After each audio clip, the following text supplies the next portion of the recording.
তেওঁলোকৰ কাৰণে এই আজমল ফাউণ্ডেশ্যন আজমল ডাঙৰীয়াই যিখিনি কৰি আছে সেইটোৰ কাৰণে আমি চেলুট দিব লাগিব সেই মানুহজনক। যিটো কাম আজমলে কৰিছে সেই কামটো হিমন্ত বিশ্ব শৰ্মা ডাঙৰীয়াই কিয় কৰিব নোৱাৰে? উজনি অসমত আজি কিছুদিনৰ পৰা মিয়া খেদাও এটা অভিযান চলি আছে। মিয়াবিলাকক খেদিব কৈছে, ওলাই আহিব দিছে। সেই মিয়াবিলাক উজনি অসমৰ পৰা বাৰু আহিলেই, তিনিচুকীয়া, যোৰহাট, গোলাঘাট, শিৱসাগৰ সকলো ঠাইৰ পৰা ওলাই আহিল বাৰু, আহিছেই। আহি তেওঁলোক নামনি অসমত আহি সোমাইছে। এতিয়া নামনি অসমত আমাৰ বোজা আকৌ হৈছে, নামনি অসমত আমাৰ বোজা হৈছে সেই মানুহবিলাক। এতিয়া উজনি অসমৰ পৰা মিয়া খেদা অভিযানটো আমি ৱেলকাম কৰিছোঁ, কিন্তু সেই মিয়াখিনি আহি আকৌ নামনি অসমতে আহি আছে, বা নামনি অসমৰ পৰাই তেওঁলোক উজনি অসমলৈ গৈছে।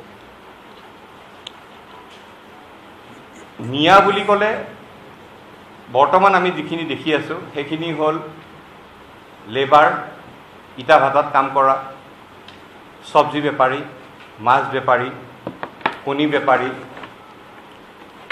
মোবাইলত টেম্পাৰ গ্লাছ লগোৱা সিও আছে মিয়া। এইখিনি হ'ল মিয়া লেবাৰ। ইয়াৰ লগতে ক'লে অলপ বেয়া লাগে, তথাপিও উপায় নাই, আজমল ডাঙৰীয়াৰ ছুপাৰ 40 এটা আছে। বছৰত 40জনকৈ ল'ৰা ছোৱালী তেখেতে ওলাই আছে। তাতে কিন্তু সেই লেবাৰ নাই, তাত চব্জি বেপাৰী নাই, তাত ইটা ভাটাত কাম কৰা মানুহ নাই। তাত আছে ডক্তৰ, ইঞ্জিনিয়াৰ, IAS, IPS। আজি শিৱসাগৰৰ পৰা মিয়া খেদিছে, আমি ঠিক ভাল পাইছোঁ, কিন্তু তাৰে এজন শিক্ষিত মিয়া যেতিয়া IAS হ'ব, IPS হ'ব আৰু শিৱসাগৰ ডিষ্ট্ৰিক্টৰ SP হ'ব, তেতিয়া খেদিব পাৰিবনে? তেতিয়া খেদিব পৰা যাবনে? সেই SPয়ে কি কৰিব? পিঠি খালি বহল কৰি দিব কোবাই। ডিব্ৰুগড় মেডিকেল কলেজৰ ডক্টৰৰ হেডজন তেনেকুৱা এজন মিয়া হ'ব। আজি আজমল ফাউণ্ডেশ্যনে 400 কিমানটা ডক্টৰ এইবাৰ ৰিক্ৰুট ওলাইছে। এতিয়া কথাটো হ'ল অকল সেই চব্জি, মাছ এইবিলাকতে আমি ব্যস্ত থাকিলোঁ, কিন্তু আজমল ফাউণ্ডেশ্যনে যিটো কৰি আছে, অসমত নিজৰ জাতিক ভাল পোৱা চবতকৈ ডাঙৰ মানুহজন, যিজনে নিজৰ জাতিক ভাল পায়, সেইজন হ'ল আজমল, বদৰুদ্দিন আজমল ডাঙৰীয়া, যোনে নিজৰ জাতিটোক ভাল পায়। IMDTAক বাতিল হোৱাৰ কাৰণে AIUDFৰ জন্ম হৈছিল। তেওঁলোকে কৈছিলে যে আমি আমাৰ জাতিক সুৰক্ষিত কৰিম, আৰু আমি তেতিয়া প্ৰতিবাদ কৰিছিলোঁ যে মিয়া সুৰক্ষাৰ কৰাৰ কাৰণে IMDTAক বাতিল হোৱাৰ কাৰণে AIUDFৰ জন্ম, হয়ো সেইটো মুছলিম বাংলাদেশীখিনিক সুৰক্ষিত কৰিবলৈ AIUDFৰ জন্ম। যদি আজি AIUDF মুছলিম বাংলাদেশীক ৰক্ষা কৰাৰ কাৰণে AIUDFৰ জন্ম, আৰু AIUDF যদি জাতিদ্ৰোহী হয়, তেতিয়াহ'লে হিন্দু বাংলাদেশীক ৰাখিব বিচৰা AGP BJP কি হ'ব? AGP BJP কি হ'ব? আমাক সেইটোও লাগিব জানিবলৈ, আমি ক'ব লাগিব। এতিয়া আমি ক'ব বিচাৰিছোঁ, আজমল ফাউণ্ডেশ্যনে যদি অসমীয়া ল'ৰা, মই অসমীয়া বুলিয়ে কৈছোঁ, কাৰণ তেওঁলোকৰ 71ৰ আগৰ অসম চুক্তিৰ আধাৰত তেওঁলোক অসমত আছে, আৰু অবৈধভাৱেও তেওঁলোক আছে, কিন্তু তেওঁলোকৰ ভোটাৰ ID আছে, আধাৰ কাৰ্ড আছে, ৰেচন কাৰ্ড আছে, চব আছে তেওঁলোকৰ। যিহেতু NRCখন এতিয়ালৈ হৈ উঠা নাই, তেওঁলোক ভাৰতীয় বুলিয়ে আমি গণ্য কৰিব লাগিব। কিন্তু তাৰ মাজতো তেওঁলোকৰ কাৰণে এই আজমল ফাউণ্ডেশ্যন আজমল ডাঙৰীয়াই যিখিনি কৰি আছে সেইটোৰ কাৰণে আমি চেলুট দিব লাগিব সেই মানুহজনক। যিটো কাম আজমলে কৰিছে সেই কামটো হিমন্ত বিশ্ব শৰ্মা ডাঙৰীয়াই কিয় কৰিব নোৱাৰে? আমি সেই কথাটো কৈছোঁ। হিমন্ত বিশ্ব শৰ্মা ডাঙৰীয়াক আমি দেখি আহিছোঁ আজি অত বছৰৰ পৰা, মিয়া বুলি কৈ থাকে, কথাই কথাই মিয়া বুলি কয়।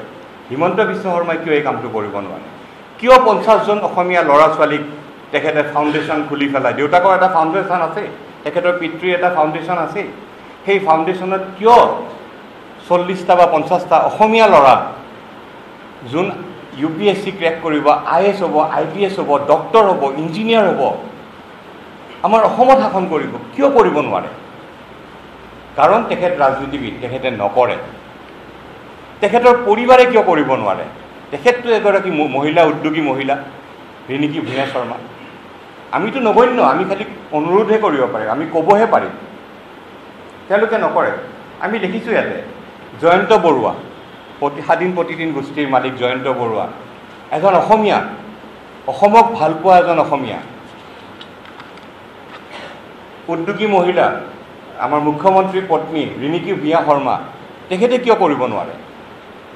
আপোনালোকৰতো ইনকামিং হৈয়ে আছে, আমি দেখি আছোঁ আপোনালোকৰ আজি অত বছৰৰ পৰা ইনকামিং হৈ আছে। অলপ জাতিটোৰ কাৰণে আউটগয়িং নকৰে কিয়? অলপ পইচা খৰচ কৰক জাতিটোৰ কাৰণে। তাৰপিছত আপোনাৰ ঠিকাদাৰ ভাগ্য কলিতা, আমি যিখিনি মানুহৰ নাম আমি সততে লওঁ, অনিল দাস, অনুপম শৰ্মা, এনেকুৱা কিছুমান মানুহ আছে যোনে তেওঁলোকৰ গোটেই জীৱনত ইনকামিঙে হৈ থাকিলে আউটগয়িং কৰিব নোৱাৰেনে? তেওঁলোকে নকৰে। প্ৰত্যেক জেহেদৰ প্ৰজেক্ট চলি আছে, তাৰে কাষৰ মানুহবিলাকেও অসন্তুষ্টি প্ৰকাশ কৰিছিলে আৰু তেওঁলোকে ওলাই আহিছে বহুত জেগাত। এতিয়া কথাটো হ'ল, প্ৰত্যেক জেহাদৰ যেতিয়া আৰম্ভ কৰিছিলে তেতিয়া তেওঁলোকৰ 3টা প্ৰজেক্ট আছিলে। প্ৰত্যেক জেহাদৰ মালিকৰ বাপেক যেতিয়া GMDAৰ চেয়াৰমেন হ'ল নেকি, তেতিয়াৰ পৰা আজিলৈ তেওঁলোকৰ 25টা নে 30টা প্ৰজেক্ট।